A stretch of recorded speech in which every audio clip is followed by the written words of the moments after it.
Hello ಎಲ್ಲರಿಗೂ ನಮಸ್ಕಾರ. Doctor Sindhu. ಇವತ್ತು ನಾವು ಇಂಟರ್ಮಿಟೆಂಟ್ ಫಾಸ್ಟಿಂಗ್ ಬಗ್ಗೆ ಇನ್ನೊಂದ್ಸಲ ಮಾತಾಡೋಣ. ಸೊ ಇಂಟರ್ಮಿಟೆಂಟ್ ಫಾಸ್ಟಿಂಗ್ ನನಗೆ ತುಂಬ ಜನ ಕಮೆಂಟ್ಸ್ ಕೇಳ್ತಾಯಿದ್ರು. ಸೊ ತುಂಬ ಜನ ವಿಡಿಯೋ ಕೂಡ ನೋಡಿದ್ದಾರೆ. ಸೊ ನನಗೆ ಫುಲ್ ಟೈಮ್ ನನಗೆ ಹಾಸ್ಪಿಟ್ಲಲ್ಲೂ ಕೆಲಸ ಇರುತ್ತೆ. ಸೊ ಅದು ಕೆಲಸ ಮುಗಿಸ್ಕೊಂಡು ಬಂದು ನಾನು ಫ್ರೀ ಟೈಮಲ್ಲೇ ನಾನೆಲ್ಲ ಕಮೆಂಟ್ಸ್ಗೂ ನಾನು ಯಾವಾಗೆಲ್ಲ ನನಗೆ ಫ್ರೀ ಟೈಮ್ ಸಿಗುತ್ತೋ ಅವಾಗೆಲ್ಲ ನನ್ನ ಕಮೆಂಟ್ಸ್ಗೆಲ್ಲ ಆನ್ಸರ್ ಮಾಡೋಕ್ಕೆ ಟ್ರೈ ಮಾಡ್ತಾ ಇರ್ತೀನಿ. ಆದರೂ ಸ್ವಲ್ಪ ಫಾಲೋ ಅಪ್ ಮಿಸ್ ಆಗೋಗುತ್ತೆ. ಸೊ ಸ್ವಲ್ಪ ಜನ ಏನೋ ಕ್ವಶನ್ ಕೇಳ್ತಾರೆ, ಅದಕ್ಕೆ ನಾನು ಮತ್ತಿನ್ನೋ ಕ್ವಶನ್ ಕೇಳ್ತೀನಿ. ಸೊ ಫೈನಲಿ ಮತ್ತೆ ಆ ಕ್ವಶನ್ಗೆ ನನಗೆ ಮತ್ತೆ ಹೋಗಿ ಹುಡುಕಿ ಅದನ್ನು ರಿಪ್ಲೈ ಮಾಡೋಕ್ಕೆ ಟೈಮ್ ಸಿಗದೇ ಇರ್ಬೋದು. ಹಾಗಾಗಿ ಒಂದು ಟಾಪಿಕ್ ತುಂಬ ಜನ ಕ್ವಶನ್ಸ್ ಕೇಳ್ತಾರೆ. ಐ ಥಾಟ್ ನಾನು ಒಂದು ಕ್ವಶನ್ ನಾನು ಆನ್ಸರ್ ಸೆಷನ್ ಮಾಡಬೇಡ ಅದ್ರ ಬಗ್ಗೆ, ಸೊ ದ್ಯಾಟ್ ಎಲ್ಲರಿಗೂ ಬೆನಿಫಿಟ್ ಆಗಲಿ ಅಂತ ಹೇಳಿಬಿಟ್ಟು. ಓಕೆನಾ. ಸೊ ಇಂಟರ್ಮಿಟೆಂಟ್ ಫಾಸ್ಟಿಂಗ್ ಬಗ್ಗೆ ನನಗೆ ತುಂಬ ಜನ ಕೇಳ್ತಾ ಇದ್ದ ಕ್ವಶನ್ ಏನು ಅಂತ ಹೇಳಿದ್ರೆ, ನಾವೇನು ಕನ್ಸ್ಯೂಮ್ ಮಾಡಬೇಕು, ನಮಗೆ ಫೀಡಿಂಗ್ ಟೈಮ್ ಇರುತ್ತಲ್ವ, ನಾವು 8 hours ನಾವೇನು ಫೀಡಿಂಗ್ ಟೈಮ್ ಇಟ್ಕೊಂಡಿದ್ದೀವಿ ಆ ಟೈಮಲ್ಲಿ ನಾವು ಏನೆಲ್ಲ ತಿಂಡಿ ತೊಗೋಬೇಕು ಅಂತ ಹೇಳ್ಬಿಟ್ಟು. ಇನ್ನೊಂದು ಬಂದು ನಾವು ಫಾಸ್ಟಿಂಗ್ ಟೈಮಲ್ಲಿ ಏನೇನೆಲ್ಲ ತೊಗೋಬೋದು ಅಂತ. ಸೊ ನಾವು ಫಾಸ್ಟಿಂಗ್ ಟೈಮಲ್ಲಿ ಏನೇನು ತೊಗೋಬೇಕು ಅಂತ ಹೇಳ್ಬಿಡ್ತೀನಿ. ಸೊ ಅದು ತುಂಬ ಈಸಿ. ಸೊ ಯಾಕಂದರೆ ಏನೂ ತೊಗೊಳಂಗಿಲ್ಲ ನಾವು ಆ ಟೈಮಲ್ಲಿ. ಓಕೆನಾ. ಸೊ ಫಾಸ್ಟಿಂಗ್ ಟೈಮಲ್ಲಿ ನೀವು ಹಾಲು ಕುಡಿಬೋದಾ, ಮಜ್ಜಿಗೆ ಕುಡಿಬೋದಾ, ಅಥವಾ ಜ್ಯೂಸ್ ಕುಡಿಬೋದಾ, ಇದೆಲ್ಲ ಕೇಳ್ತಾ ಇದ್ದಾರೆ. ಸಿಂಪಲ್ ಲಾಜಿಕ್ ಅಷ್ಟೇ. ಸೊ ನಾವು ಫಾಸ್ಟಿಂಗ್ ಮಾಡಬೇಕಾದ್ರೆ, ಫಾಸ್ಟಿಂಗ್ ಅಂದ್ರೇನು, ನಮ್ಮ ಬಾಡಿಗೆ ಏನೂ ಕ್ಯಾಲರೀಸ್ ಸಿಗಬಾರ್ದು ಅಂತ ಹೇಳಿದ್ರೆ, ನಮ್ಮ ಫಾಸ್ಟಿಂಗ್ ಸ್ಟೇಟಲ್ಲಿ ಇಂಪಾರ್ಟೆಂಟ್ ಥಿಂಗ್ ಏನು ಅಂತ ಹೇಳಿದ್ರೆ, ಇವಾಗ ನೀವೇನೋ ಒಂದು ಎಳ್ನೀರು ಕುಡಿದ್ರೆ ಏನಾಗೋಗುತ್ತೆ, ಒಂದೇ ಒಂದು ಎಳ್ನೀರು ಒಂದು ಸ್ಮಾಲ್ ಟೀ ಕುಡಿದ್ರೆ ಏನಾಗೋಗುತ್ತೆ ಅಂತ ನೀವು ಅನ್ಬೋದು.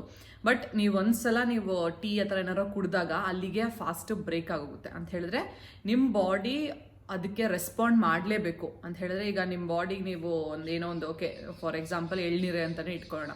ಸೊ ನೀವು ಎಳ್ನೀರು ಕುಡಿತಾ ಇದ್ದೀರಾ ಅಲ್ವಾ. ಸೊ ಎಳ್ನೀರು ಕುಡಿದ ತಕ್ಷಣ ನಿಮ್ಮ ಬಾಡಿ ಅದನ್ನು ಮೆಟಬಲೈಸ್ ಮಾಡಲೇಬೇಕು. ಸೊ ನಿಮ್ಮ ಬಾಡಿ ಅದನ್ನು ಮೆಟಬಲೈಸ್ ಮಾಡಬೇಕು ಅಂತ ಹೇಳಿದ್ರೆ ಇನ್ಸುಲಿನ್ ಪ್ರೊಡ್ಯೂಸ್ ಆಗಲೇ ಬೇಕು ಅಲ್ವಾ. ಸೊ ಬಿಕಾಸ್ ನೀವು ಕನ್ಸ್ಯೂಮ್ ಮಾಡ್ತಾ ಇದ್ರೆ ನಿಮಗೆ ಎನರ್ಜಿ ಗ್ಲುಕೋಸ್ ಸಿಗ್ತಾ ಇದೆ. ಸೊ ಗ್ಲುಕೋಸ್ನ ಇದು ಮಾಡೋದಕ್ಕೆ ಇನ್ಸುಲಿನ್ ಪ್ರೊಡ್ಯೂಸ್ ಮಾಡಲೇಬೇಕು. ಸೊ ನಿಮ್ಮ ಬಾಡಿ ಇನ್ಸುಲಿನ್ ಟ್ರಿಗರ್ ಮಾಡ್ತು ಅಂತ ಹೇಳಿದ್ರೆ, ಸೊ ನೆಕ್ಸ್ಟ್ ಆ ಫಾಸ್ಟಿಂಗ್ ಬೆನಿಫಿಟ್ಸ್ ಎಲ್ಲ ಅಲ್ಲೇ ಸ್ಟಾಪ್ ಆಗೋಗುತ್ತೆ.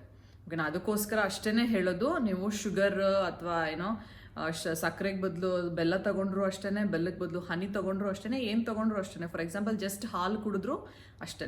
ಸೊ ನಾವು ಯಾವ ಥರ ಐಟಮ್ಸ್ ಕನ್ಸ್ಯೂಮ್ ಮಾಡಬೇಕು ಅಂತ ಹೇಳಿದ್ರೆ, ನಮ್ಮ ಬಾಡಿಯಲ್ಲೇ ಇನ್ಸುಲಿನ್ ರೆಸ್ಪಾನ್ಸ್ ಬರಬಾರ್ದು ಅಲ್ವಾ. ಸೊ ಆ ಥರ ಬರದೇ ಇರೋ ವಿಷಯಗಳು ತುಂಬ ಕಮ್ಮಿ.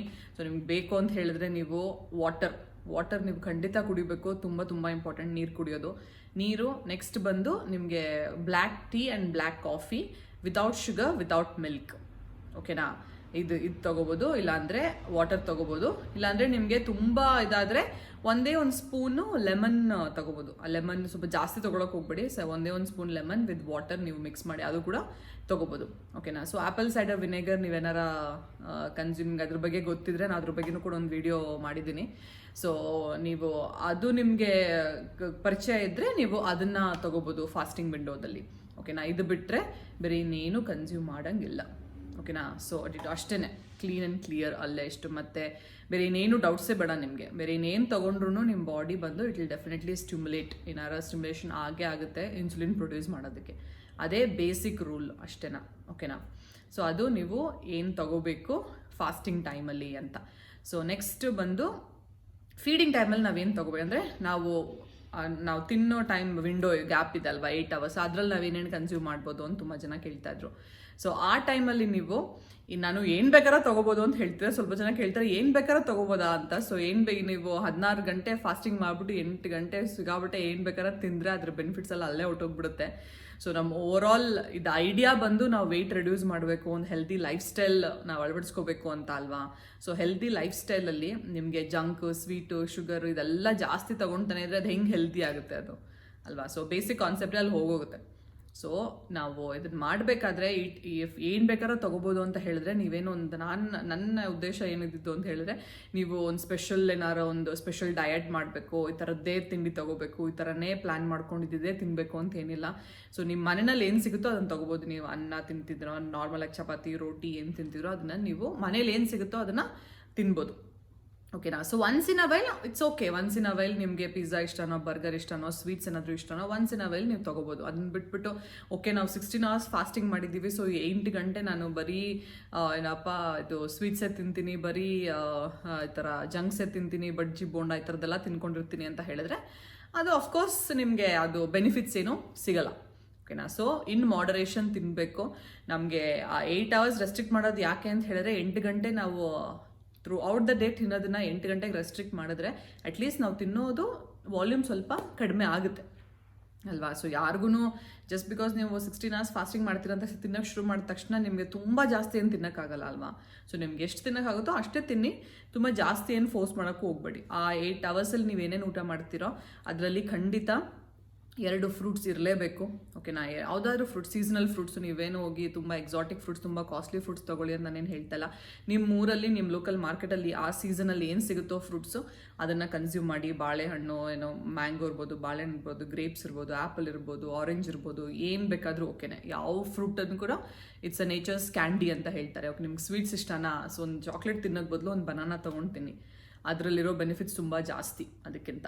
ಓಕೆನಾ. ಸೊ ಇದು ಮತ್ತೆ ವೆಜಿಟೇಬಲ್ಸು, ಮನೇಲಿ ಏನು ವೆಜಿಟೇಬಲ್ ಅಮ್ಮ ಏನು ಮಾಡಿ ಹಾಕಿದ್ರು ಅದು ತಿನ್ನಬೇಕು. ಇಲ್ಲ ನೀವೇ ಅಡುಗೆ ಮಾಡಂಗಿದ್ರು ಎಲ್ಲರಿಗೂ ಅಡುಗೆ ಮಾಡಾಕ್ತಾ ಇದ್ರೆ ನೀವು ಕೂಡ ಆ ವೆಜಿಟೇಬಲ್ಸ್ ನಿಮ್ಮ ಇದರಲ್ಲೂ ಕೂಡ ನೀವು ಅದನ್ನ ಕನ್ಸ್ಯೂಮ್ ಮಾಡಲೇಬೇಕು. ಏನೇ ವೆಜಿಟೇಬಲ್, ಮನೇಲಿ ಏನೇ ವೆಜಿಟೇಬಲ್ ನೀವು ಅಡುಗೆ ಮಾಡಿದ್ರು ಆ್ಯಂಡ್ ಯಾವುದೇ ಫ್ರೂಟ್ಸ್ ಇದ್ರೂ. ಓಕೆನಾ.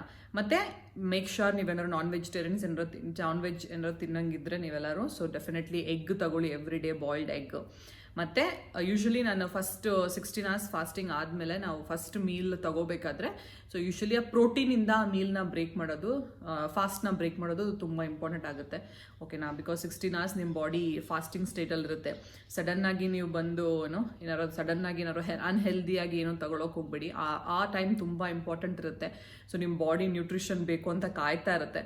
ಸೊ ಆ ಟೈಮಲ್ಲಿ ನೀವು ಹೆಲ್ದಿಯಾಗಿ ಏನಾರು ಕನ್ಸ್ಯೂಮ್ ಮಾಡಿ, ಲೈಕ್ ನಟ್ಸ್ ತಗೊಳ್ಳೋದು, ಇಲ್ಲಾಂದರೆ ಬಾಯ್ಲ್ಡ್ ಎಗ್ ವೈಟ್ಸ್ ತಗೊಳ್ಳೋದು, ಆಮ್ಲೆಟ್ ತಗೊಳ್ಳೋದು, ಹಾಗೆ. ಓಕೆನಾ. ಮತ್ತು ರೈಸ್ ಬದಲು ಎಲ್ಲರೂ ವೈಟ್ ರೈಸೇ ತಿನ್ನಬಾರ್ದಾ ಅಂತ, ವೈಟ್ ರೈಸ್ ತಿನ್ನಲೇಬಾರ್ದು ಅಂತ ಏನಿಲ್ಲ. ವೈಟ್ ರೈಸ್ ಬಂದು ಒಂದು ರಿಫೈನ್ಡ್ ಪ್ರಾಡಕ್ಟ್. ನಮ್ಮ ಬ್ರೌನ್ ರೈಸಿಂದ ರೈಸ್ ಕಲರ್, ನ್ಯಾಚುರಲ್ ಕಲರೇ ಬ್ರೌನ್. ಓಕೆನಾ. ಸೊ ಬ್ರೌನ್ ರೈಸಲ್ಲಿ ಮೇಲಿರೋ ಜಮೈನಲ್ ಲೇಯರ್ ಎಲ್ಲ ತೆಗೆದುಬಿಟ್ಟು ನಮ್ಗೆ ರಿಫೈನ್ಡ್ ಮಾಡಿ ಕೊಡೋದನ್ನೇ ವೈಟ್ ರೈಸ್ ಅಂತ ಹೇಳ್ತೀವಿ. ಸೊ ಅದರಲ್ಲಿ ನಮ್ಗೇನು ಬೆನಿಫಿಟ್ಸ್ ಏನಿಲ್ಲ. ಸೊ ನೀವು ಬ್ರೌನ್ ರೈಸ್ ತಿಂದರೆ ಬೆಟರ್. ಓಕೆನಾ. ಸೊ ಮನೇಲಿ ಇಲ್ಲ, ನಿಮಗೆ ನಿಮ್ಮ ಇರೋ ಕಡೆ ಅವೈಲೇಬಲ್ ಇಲ್ಲ ಅಂತ ಹೇಳಿದ್ರೆ ಡೆಫಿನೆಟ್ಲಿ ವೈಟ್ ರೈಸ್ ತೊಗೋಬೋದು, ಏನು ಪ್ರಾಬ್ಲಮ್ ಇಲ್ಲ. Okay, weekly once or twice ತೊಗೊಳ್ಳಿ, ಏನು ತೊಂದರೆ ಇಲ್ಲ. But maximum try to take brown rice. ಓಕೆನಾ. ಇದು ಮತ್ತು ಫ್ರೂಟ್ಸ್ ಆಯಿತು, ವೆಜಿಟೇಬಲ್ಸ್ ಆಯಿತು, ರೈಸ್ ಆಯಿತು, ರೋಟಿ ಏನಾದ್ರು ತಿನ್ನಂಗಿದ್ರೆ ನೀವು ತಿನ್ಬೋದು. ಮತ್ತಿನ್ನೇನಿದೆ, ನಟ್ಸ್ ಎಲ್ಲ ಇನ್ಕ್ಲೂಡ್. ಬಿಕಾಸ್ ನೀವು 16 hours ಫಾಸ್ಟಿಂಗ್ ಮಾಡ್ತಿರೋದ್ರಿಂದ ನಿಮ್ಮ ಬಾಡಿಯಲ್ಲಿ ನ್ಯೂಟ್ರಿಷನ್ ಡಿಫಿಷಿಯನ್ಸಿ ಇರುತ್ತೆ.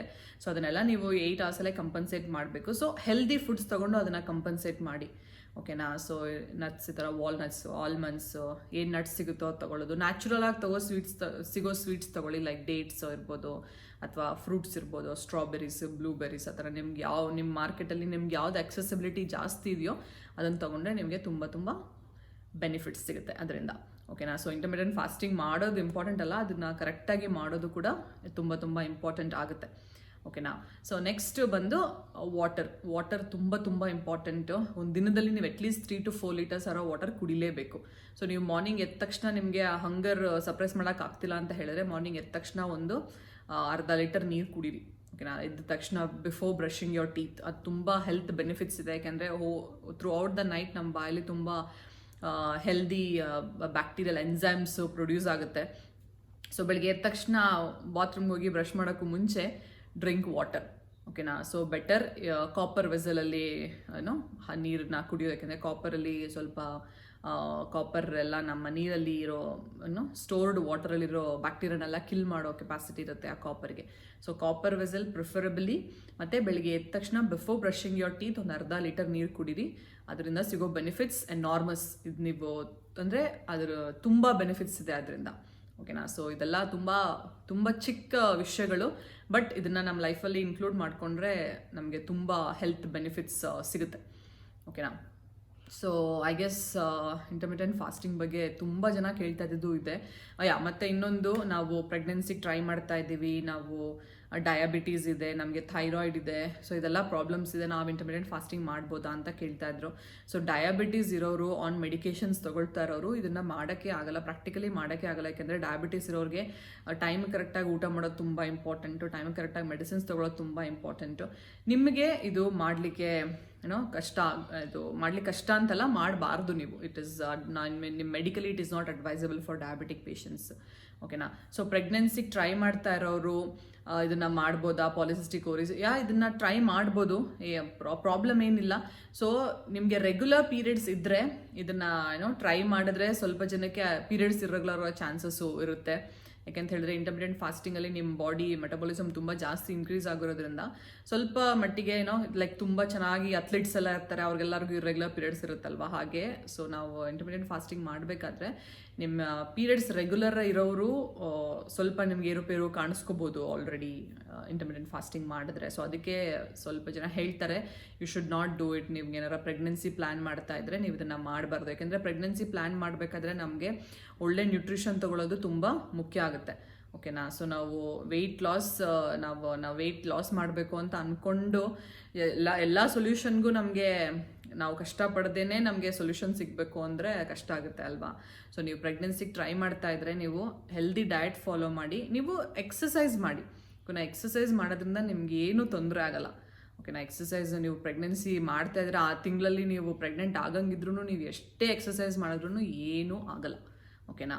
ಸೊ ಅದಕ್ಕೆ ಪ್ರೆಗ್ನೆನ್ಸಿ ಪ್ಲ್ಯಾನ್ ಮಾಡ್ತಿರೋರು ಇದನ್ನು ಇಂಟರ್ಮಿಟೆಂಟ್ ಫಾಸ್ಟಿಂಗ್ ಎಲ್ಲ ಮಾಡಿದ್ರೆ ಅವ್ರು ನ್ಯೂಟ್ರಿಷನ್ ಡಿಫಿಷಿಯನ್ಸಿ ಆಗ್ಬೋದು, ಯಾಕೆಂದರೆ ಅವರು ಫಾಸ್ಟಿಂಗ್ ಎಲ್ಲ ಮಾಡಬೇಕಾದ್ರೆ ಅಂತ ಹೇಳ್ಬಿಟ್ಟು ತುಂಬ ಜನ ಮಾಡಬಾರ್ದು ಇಂಟರ್ಮಿಟೆಂಟ್ ಫಾಸ್ಟಿಂಗ್ ಅಂತ ಹೇಳ್ತಾರೆ. ನಾನು ಅದನ್ನೇ ಅಡ್ವೈಸ್ ಮಾಡ್ತೀನಿ. ನೀವೇನಾದ್ರು ಪ್ರೆಗ್ನೆನ್ಸಿ ಪ್ಲ್ಯಾನ್ ಮಾಡ್ತಾ ಇದ್ರೆ ಇದನ್ನು ನೀವು ಮಾಡಬಾರ್ದು. ಓಕೆ, ನೀವು ಒಂದು 6 months ಗ್ಯಾಪ್ ಕೊಟ್ಟು ನಾನು ವೆಯ್ಟ್ ಲಾಸ್ ಮಾಡಿ ಆಮೇಲೆ ನಾನು ಪ್ರೆಗ್ನೆನ್ಸಿಗೆ ಟ್ರೈ ಮಾಡ್ತೀನಿ ಅಂತ ನೀವು ಸ್ಟ್ರಿಕ್ಟ್ ಆಗಿದ್ದರೆ ಅವಾಗ ನೀವು ಇದನ್ನು ಖಂಡಿತ ಫಾಲೋ ಮಾಡ್ಬೋದು. ಓಕೆನಾ. ಇನ್ನು ಬೇರೆ ಏನಾದರೂ ನಿಮಗೆ ಮೆಡಿಕಲ್ ಕಂಡೀಷನ್ಸ್ ಇದ್ದರೆ, ನಿಮಗೆ ಡೈಜೆಸ್ಟಿವ್ ಇಶ್ಯೂಸ್ ಏನಾದರೂ ಇದ್ದರೆ, ನಿಮಗೆ ಅಸಿಡಿಟಿ ಪ್ರಾಬ್ಲಮ್ ತುಂಬ ಜಾಸ್ತಿ ಇದ್ದರೆ, ಈ ಥರ ಎಲ್ಲ ಇದ್ದರೆ ನಿಮಗೆ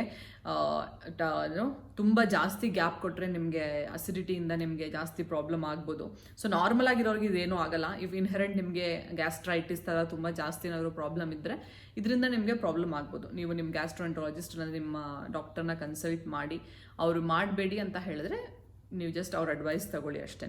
ಓಕೆನಾ. ಯಾಕೆಂದರೆ ನಾವು ಒಂದು ಟಾಪಿಕ್ ಬಗ್ಗೆ ಮಾತಾಡ್ಬೇಕಾದ್ರೆ ನಾವು ಜನರಲ್ ಆಗೇ ಮಾತಾಡೋಕ್ಕಾಗೋದು, ಒಂದು ಸ್ಪೆಸಿಫಿಕ್ ಕಂಡೀಷನ್ ಇಟ್ಕೊಂಡು ಒಂದು ಸ್ಪೆಸಿಫಿಕ್ ಇವ್ರ ಬಗ್ಗೆ ಹೇಳೋಕ್ಕಾಗಲ್ಲ ಅಲ್ವಾ.